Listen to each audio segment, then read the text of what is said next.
все. Так, мотор есть? Камеры? Первая есть? Есть? Есть камера? По картинке вот так будет показывать. Теплое дерево. Это, может, я нарисовал, а? Не похоже. Это не мой. Похоже. Я А что так вы не рис- рисую. Да? А что? Природу, да? Да, природу. Да. А как вы прям с натуры? В натуре вот смотрю, где Красиво. бываю, там рисую. Боровое. О. Хочешь эту говорю, Я. А где самые красивые пейзажи? Боровая, Южная Франция, Турция. Да? Да, море. Средиземноморье? Ну, не скажу, что это шедевр. Ну вы как-нибудь мини-выставку организуете. Было бы интересно посмотреть. 50, сказали, 50 уже есть. Ого, уже 50? Да. Лошадей рисую, нравится мне. Интересно. А вы уроки брали или вы сами?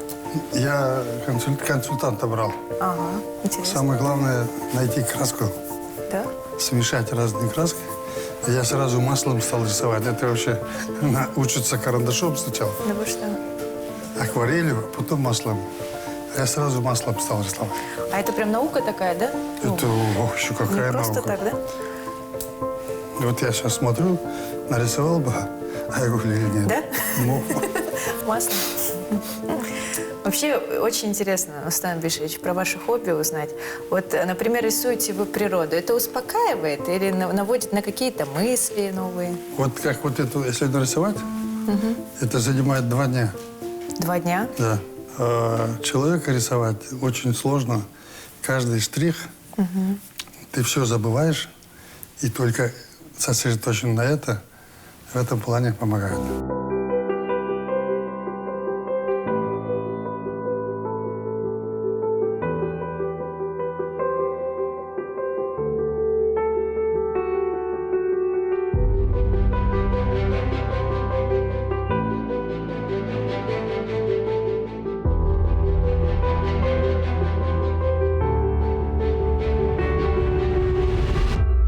Рустам Бишевич, а вы в судьбу вообще верите?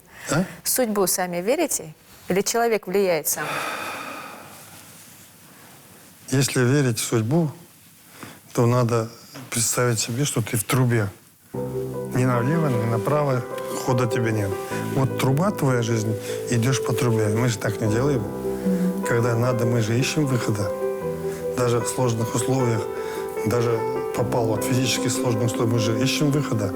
Смотрим, стены стукаем, ходим. Поэтому, если сказать судьбе верить, и что вот судьба сказала, так и будет, я считаю неправильно. Наверное, это и есть что-то предначертанное. Поэтому судьбу надо признать, что она есть. Но признавать и сидеть ждать, я против этого. —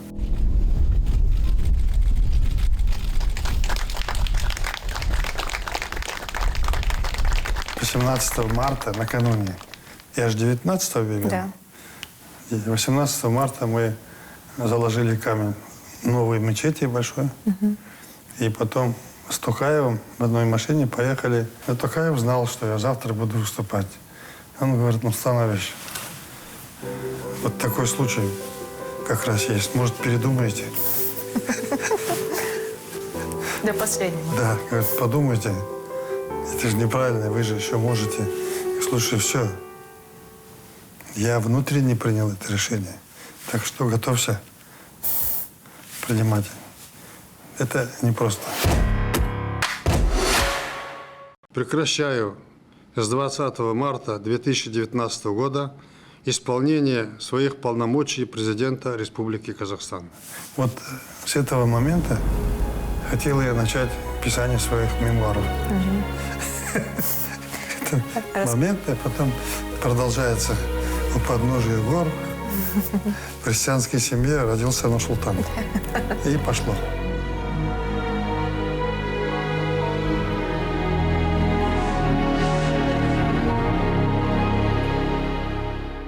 Ну а как же президентом не были? бы? Вот президентом все равно стал бы, думаю. Ну, хоть и там, хоть и здесь еще неизвестно, если бы я туда уехал. Был бы я на кармет-комбинате. Работал бы, получил бы известность. Все началось же оттуда, с завода. Я стал известным, работая просто рабочим в горновом доме на печи. Моя фотография появилась на первой странице «Казахстанской правды», когда мне было 22 года. И я стал известным. Я был участником Всемирного фестиваля молодежи в Хельсинки в 1962 году. Когда Гагарина увидели? И там Гагарином, мы Гагарином увиделись в Москве на съезде комсомола несколько раз. А вот оттуда пошло и моя политическая биография. Я себя видел всю жизнь металлургом. Мне кажется, тем ребятам, которые приехали со мной на Магнитку, и моему поколению, которое находится у нас здесь, очень здорово повезло.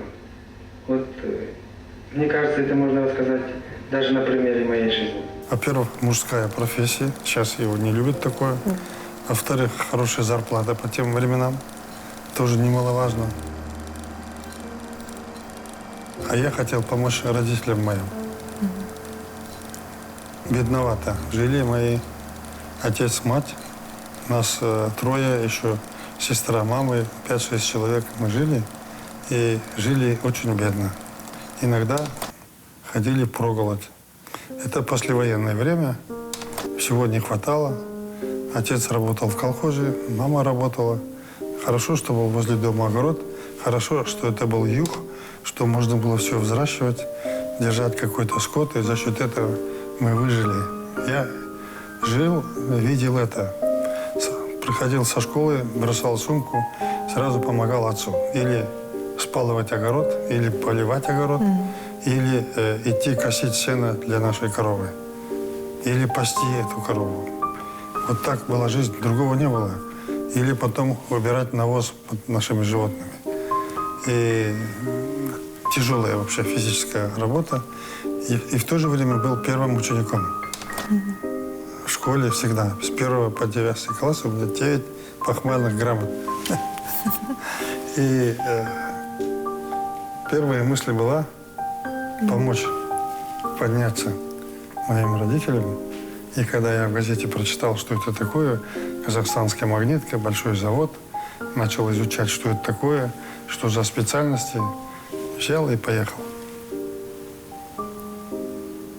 Могло совсем по-другому сложиться моя жизнь. С такими показателями в школе я мог поступить в любой университет. Учиться, но тогда не было, кармет-комбината не было, который меня поднял. И действительно, я приехал, начали бы хорошо зарабатывать. Я первые месяцы половину зарплаты отправлял отцу, а он приглашал всю улицу. Вот султан прислал, давайте я вас угощу. И вот такая интересная история.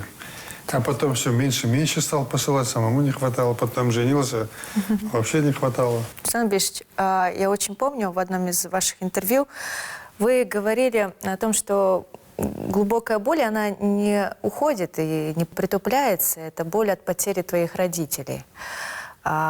Скажите, а с возрастом действительно боль притупляется или все-таки ты помнишь, как вчера? Особенно по маме не притупляется. Потому что я вспоминаю, как она меня любила. Знаете, мать сына должна любить всей душой. Тогда будет у него успех. Бог сохранит его. Она меня любила лучше всех остальных своих детей и не стеснялась прямо говорить, наверное. Я чувствовал, что она так любит больше своей жизни меня. Я всегда чувствовал. И вот больно. Всегда вспоминаю. Она болела, почки у нее были больные, ноги пухли. И все время говорила, когда ты в Алмату вернешься? Когда вернешься? Ну, я в Темиртау работал. И секретарем обкома партии меня выдвинули. Я приехал в Алмату, согласился, оттуда уезжал в Москву. И, конечно, перед отъездом к ней заехал. Она лежала, не вставая. Уже не могла встать. Я посидел, попрощался. Я говорю, сейчас вот поеду туда и туда вернусь. Она говорит, мы больше не увидимся. Как не увидимся? Я приеду. И пошел. И это человек, врачи сказали, она не может встать, встала, вышла на веранду меня проводить. Сидели там, несколько слов. Аня мне сказала, поцеловала меня в лоб и благословила и сказала: сестра у нас единственная среди мальчиков есть. Ты, говорит, позаботься о ней, пожалуйста, мама. И то, что я должен был все бросить, сейчас думаю, сидеть возле нее, носить ее на руках, лечить, вот это меня всегда сильно беспокоит. То есть, действительно, наша забота, наш долг перед матерью никогда никуда не уходит. Я приехал в Москву, КПСС согласовал, и мне позвонили, что мать умерла. Я оттуда вместо Караганды вернулся и похоронил. Каждый год перед своим днем рождения хожу на ее могилу. И сейчас вот съездил. Отец, мать похоронены вместе.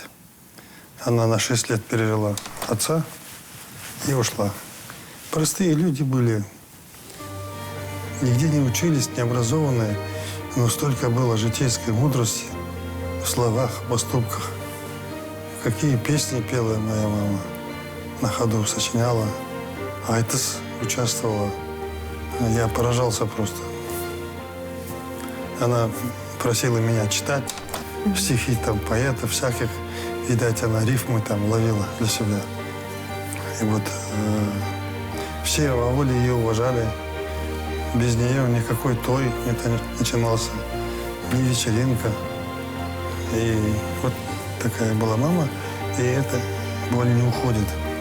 Мне кажется, я и сейчас там нахожусь, когда я ее хоронил. Бывает так. Не дай Бог чувствовать такую боль никому, и тебе тоже. Ну, наверное, не все так, но я такой особенный.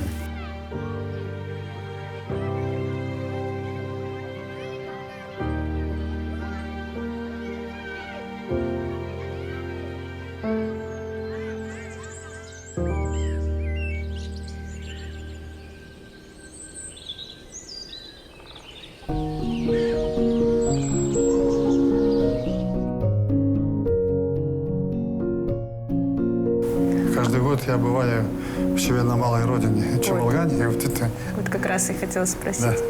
А вы часто ездите в родной аул? 1 раз в год обязательно. И обязательно, и на могиле отца и мамы. Я бываю, потом поднимаюсь в Ушкомур. Исконное место всех моих предков. Джайля Ушкомур.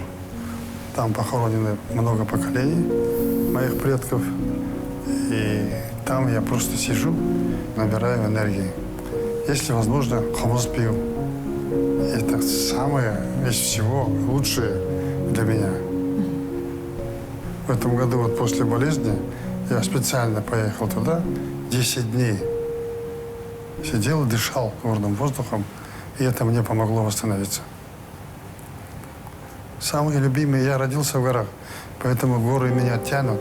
И от этих гор энергия идет такая, воспоминания детства, молодости. У нас есть и горы, и степи.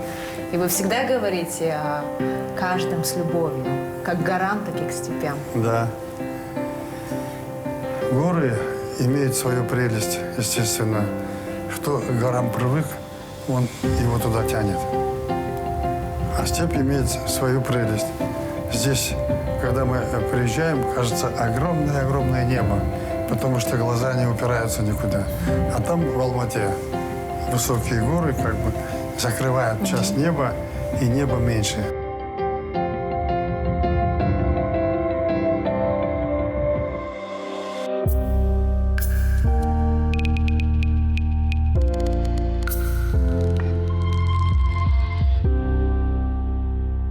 Все приходят к власти говорят, вот отработаю 5 лет и уйду. Я говорю, подожди, посмотрим. Ельцин говорил, не я за власть держусь, а власть за меня держится. Что-то в этом есть. Но захватывает интерес, конечно, и не хочешь тебя это отпустить. А вообще надо вовремя решать эти вопросы. Мой случай уникальный во многих отношениях. Во-первых, я перед президентством 5 лет был председателем правительства. До этого 5 лет секретарь ЦК Компартии Казахстана. Вся промышленность, транспорт, связь на мне была. То есть я подготовился полностью. Фактически 40 лет я был во главе этого государства. Я видел время Советского Союза. Я лично участвовал в создании независимого Казахстана и его столицы здесь. Я повидался многими лидерами многих стран и принял их, и переговоры вел. Огромный опыт накопился. Честно говоря, у каждого человека бывает мечта, вот освобожусь, выйду на пенсию, в общем, буду отдыхать и так далее. Наверное, это все не для меня, я понял. Сейчас, когда я передал обязанности президента другому человеку, остаюсь все равно загруженным, потому что за мной председательствование в Совете Безопасности. Это орган коллективный, где членами основными состоят и премьер-министр, и президент, и остальные.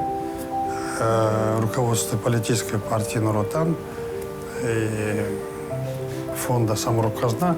Такие должности остались у меня, и они тоже дают мне нагрузку и работу. Еще и Ассамблея народа Казахстана. Их проблемы, вопросы, принять людей. Так что нагрузка все равно остается политической, но думаю, что мой ежедневный график похож на график многих других людей. В общем, если сказать, все президенты, с которыми я имел дело, расставаясь, называли меня другом.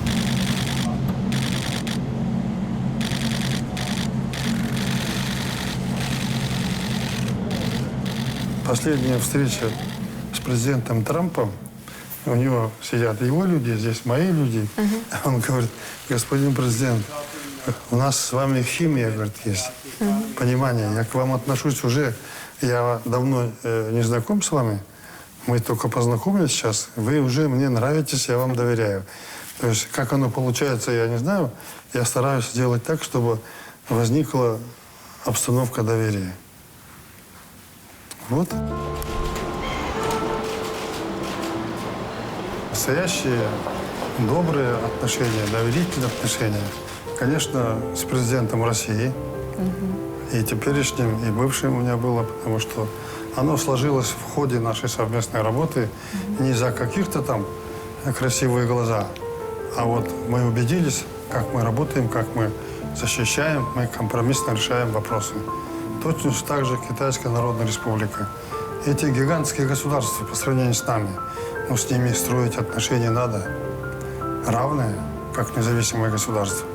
Это не очень просто. Могу много привести примеров президентов, премьеров, с которыми у меня добрые очень отношения. Вот когда я заболел, я получил телеграммы от всех президентов, с которыми я имел дело. Начиная с Америки, отсюда до Японии и все остальные, за что я им благодарен. То есть они помнят меня, они помнят наши отношения и высказали свое пожелание, выздоровления. И с днем рождения точно так же. Я всегда был неравнодушен к делу, которым я занимаюсь. Я всегда любил доводить дело до конца. То есть сегодняшние вопросы должны быть решены сегодня. Завтрашние – завтра. Все, наверное, думают, президент – это так хорошо, глава государства. А вон, смотрите, глава государства. Президент постоянно находится в стрессовом состоянии. Круглые сутки. У него нету ни выходных, ни отпуска. Везде он находится в работе. И он как в стеклянной банке. От вас, журналистов, куда скроешься? Все раскопают там. Как в стеклянной банке, со всех сторон тебя видно. Должен помнить об этом всегда.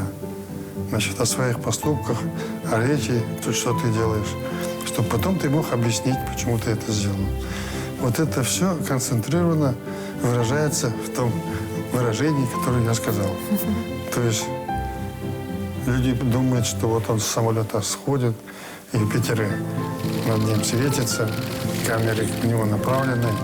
Это 0,1% жизни президента. Основная жизнь в мыслях и думах. И эту проблему решить, ту проблему решить. И здесь что сделать, там что сделать. Как инвестиции привлечь, как экономику поднять, как сделать реорганизацию всего, что есть. В 7 часов встаешь, готовишься к 9 часам на работе. А уж когда уходить, это уже другой вопрос. Иногда до 9, иногда до 10, иногда и раньше. Это диктует обстоятельства, какие были. Знаете, вся моя сознательная жизнь проходила в условиях, когда я 30 лет был президентом, первым человеком в стране, и до этого 5 лет председателем правительства Казахстана. А это предполагает свой собственный график. Постоянный график с утра до вечера. План работы, поездки, 1000 поездок по стране, визиты в иностранные государства, принимать визитеров у нас, проводить всякие мероприятия, совещания. И это дает совсем другой график. Не ты командуешь своим рабочим днем, а командуют обстоятельства и занимаемая тобой должность. Вот так оно проходило.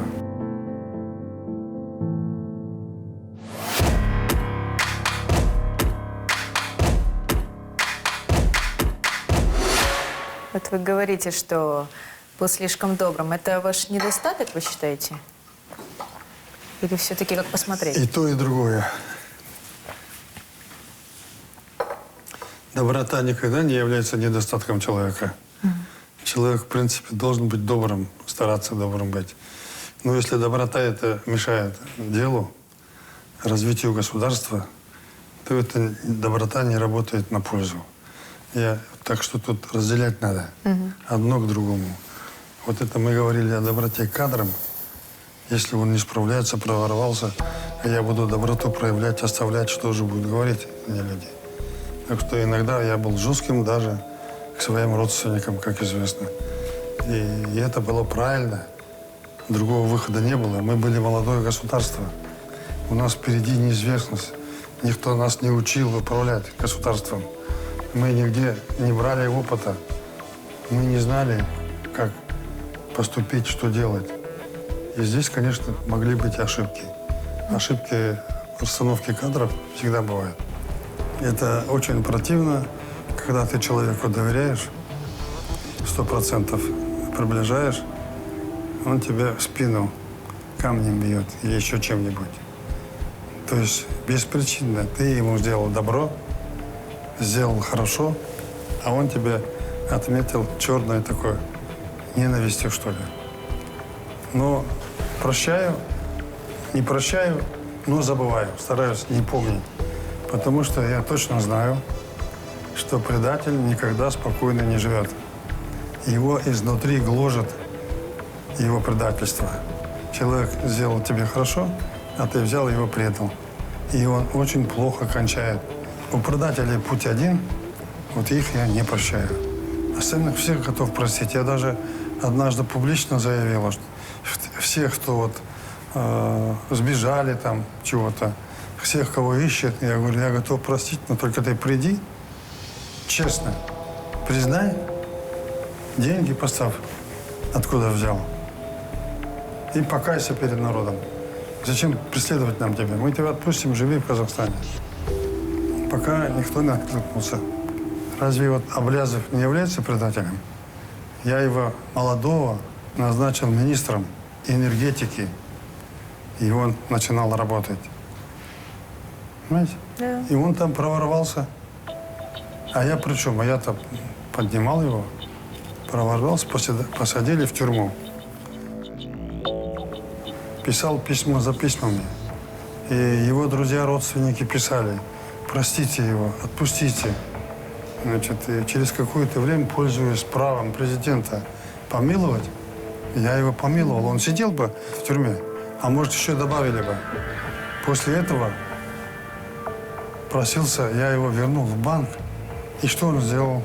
7,5 миллиардов долларов перечислил, украл, и теперь на эти деньги 15 лет живет на Западе. А на что он живет? Он же там не работает, зарплаты же не получает. На что он живет? Он здесь что он? Имел какое-то что-то, а это были народные деньги, которые вкладывали в депозиты. Государство людям эти деньги вернуло. До сих пор мы эти деньги ищем, возвращаем миллиард за миллиардом. Ну вот как это считается?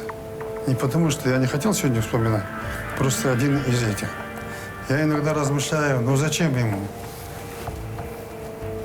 Поверьте, особенно қазақтың баласына шетелде өмір сүру оңай емес.